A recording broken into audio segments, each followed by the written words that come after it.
fabricante chinês de eletrodomésticos, emprega em 2021 aproximadamente 150 mil pessoas na China e no exterior, sendo o maior fabricante de fornos de micro-ondas.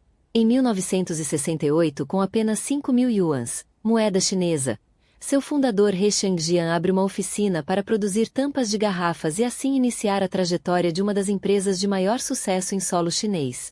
A partir de 1980 a empresa se concentrou na fabricação especialmente de ventiladores elétricos e em 2007 inaugura sua primeira instalação no exterior na cidade de Ho Chi Minh, Vietnã.